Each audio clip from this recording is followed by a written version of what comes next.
Les rencontres des musiques actuelles de Normandie se sont déroulées au Havre le vendredi 17 mai 2024. Moment d'échange entre acteurs et actrices. Les radios de la musicale étaient présentes et vous font un retour sur les différents sujets qui ont été abordés durant les tables rondes.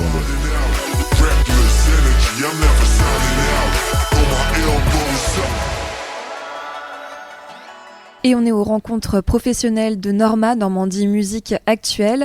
On est vendredi 17 mai 2024 et on sort de l'atelier organisé par HF Normandie, Égalité femmes-hommes dans les musiques actuelles en Normandie. Quel levier pour améliorer la place des musiciennes?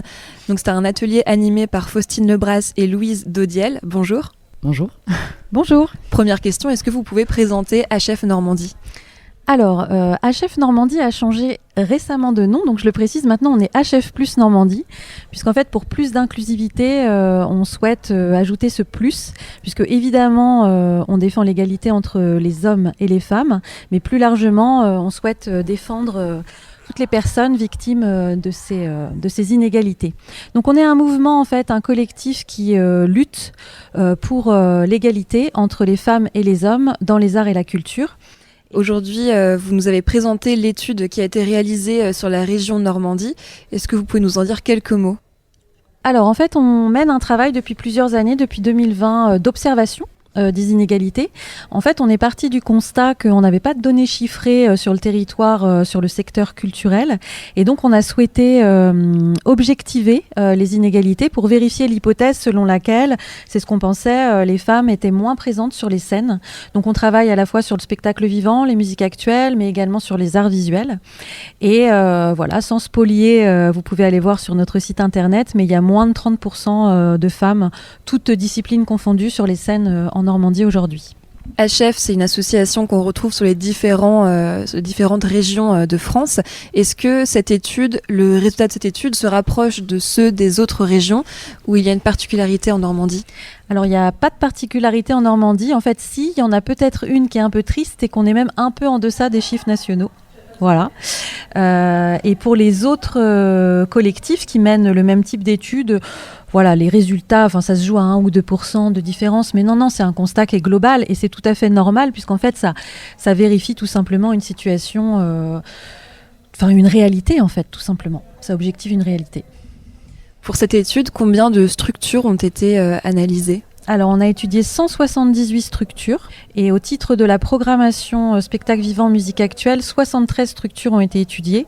Comment on les étudie? En fait, on prend tout simplement les programmes qui sont édités à destination des publics et c'est pour ça qu'on peut vraiment, de manière tout à fait, on peut être tout à fait sereine sur nos résultats puisque ce sont des données publiques et donc totalement objectives. Alors Louise, durant l'atelier, tu as dit que compter et objectiver, c'était essentiel pour conscientiser. Est-ce que tu peux développer un petit peu cette phrase ? Oui, je pense que la question de la conscientisation, que ce soit des inégalités ou plus en avant même des violences, c'est très important parce que c'est quelque chose qui est tellement ancré d'un point de vue social et systémique qu'on peut en fait banaliser complètement ces écarts-là, que ce soit des écarts de représentation, des écarts de salaire, des comportements aussi qui peuvent être violents psychologiquement ou physiquement.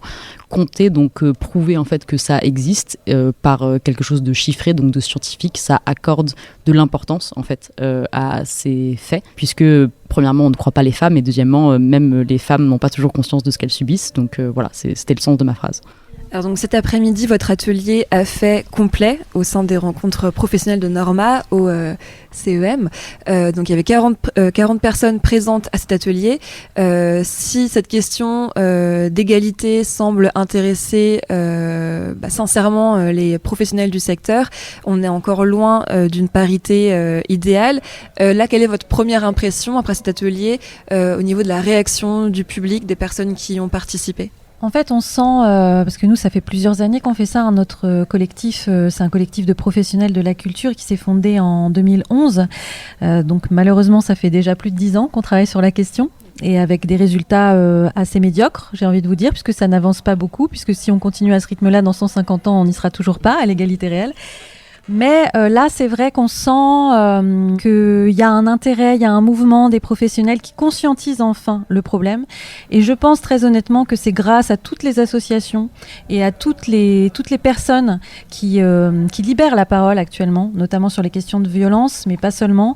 Et voilà, je pense qu'il y a un vrai mouvement de société. Mais attention, il ne faut pas que ça soit un mouvement qui soit un arbre qui cache la forêt, puisqu'en fait...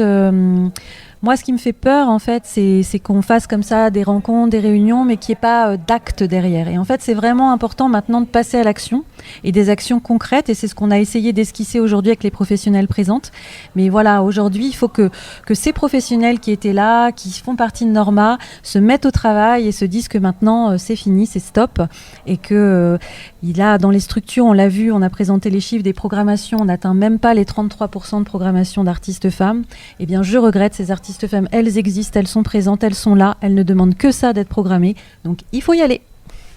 Et vous avez cité un chiffre, c'est le seuil des 33%, donc un chiffre qui permettrait, qui garantit en fait le bien-être ou du moins un semblant d'égalité lorsqu'on atteint ce seuil des 33%. Alors en fait, c'est pas l'égalité, parce que nous, l'égalité, c'est la parité, c'est 50-50. Nous, les femmes, en plus, on représente 51% de la population, donc logiquement, on devrait représenter 51% des artistes sur scène si on était totalement... Non, les 33%, c'est juste un seuil d'acceptabilité. Et je tiens vraiment à ce terme parce qu'en fait, c'est une règle sociologique, les 33%. En fait, à partir du moment où il n'y a pas au moins 33% de représentation d'une minorité, et en fait, elle est invisible. Et donc, c'est inacceptable de se dire aujourd'hui qu'on n'atteint même pas ces 33%. En fait, c'est pour se mettre... c'est une marge d'acceptabilité. J'y tiens vraiment à ce terme. C'est pas du tout notre objectif. Notre objectif, c'est la parité. Voilà. Louise, tu as fait un focus sur l'accompagnement des artistes femmes en Normandie. Tu as développé 4 axes. Est-ce que tu peux nous en parler ? Oui, tout à fait. Donc 4 axes qui sont ressortis du focus. Le premier, c'est l'adaptation des dispositifs existants. Se poser la question de savoir si les dispositifs répondent oui ou non aux besoins des musiciennes. En l'occurrence, ils sont relativement satisfaisants si on en croit leurs paroles, puisque je suis allée directement chercher aussi des témoignages de musiciennes. Là où c'est problématique, en revanche, c'est le manque de promotion en amont auprès de ce groupe social-là, qui est assez éparse, qui n'est pas construit en tant que réseau. Et aussi en aval, assurer une continuité des trajectoires, vu qu'en fait c'est l'entrée dans le monde professionnel qui pose problème pour les femmes.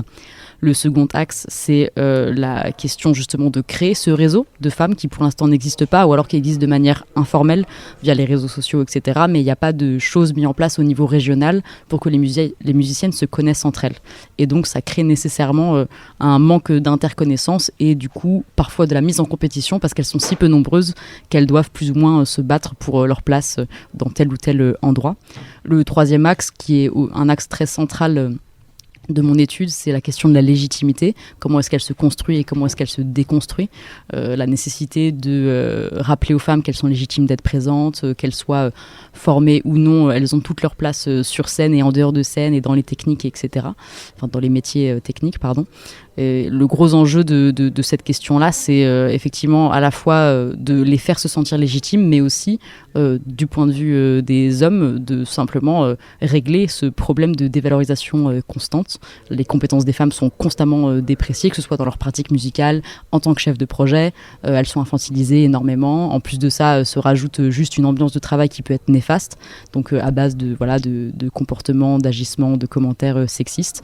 Et c'est là où ça glisse sur l'ultime axe de ce focus, qui est donc les violences sexistes et sexuelles, qui est en fait à la fois la cause, la conséquence, en fait un continuum de violence qui s'applique sur les musiciennes et évidemment les femmes en général dans n'importe quel cercle social, mais bon, ici il s'agit quand même des musiques actuelles, où en fait cet environnement qui est violent et l'omniprésence d'acteurs de violence empêche les femmes de développer leur art, de s'ancrer professionnellement, détruit leur légitimité, peut causer aussi de graves conséquences psychologiques, physiques, etc. dans le pire des cas, effectivement. Donc agir sur cet endroit-là et impliquer les structures pour qu'elles mettent en place des outils concrets, en fait, comme le disait Faustine, c'est bien de parler de ça, c'est bien d'en avoir conscience. Maintenant qu'on a conscience, maintenant qu'on a compté, il s'agit d'agir. Et agir, c'est mettre en place des protocoles d'écoute et d'accueil de témoins ou victimes de VSS, c'est avoir une politique zéro tolérance au sein des structures, mettre de l'affichage clair sur des numéros d'urgence ou une personne référente au sein des structures, obliger la formation de tous les salariés. Voilà, c'est des enjeux qui sont hyper importants, qui ne sont pas forcément très difficiles à mettre en place, mais qui nécessitent une collaboration et une coordination à l'échelle régionale. Du moins, nous, c'est ce qu'on a essayé d'esquisser aujourd'hui et d'encourager aujourd'hui. Avant d'évoquer ces solutions lors de l'atelier, vous avez cité ces 4 axes et vous avez demandé aux professionnels de se diviser en 4 groupes pour y travailler et proposer des solutions. Est-ce que ces solutions proposées vous ont semblé positives ? Est-ce qu'elles ressemblaient aux propositions déjà existantes que vous aviez, vous, de votre côté ?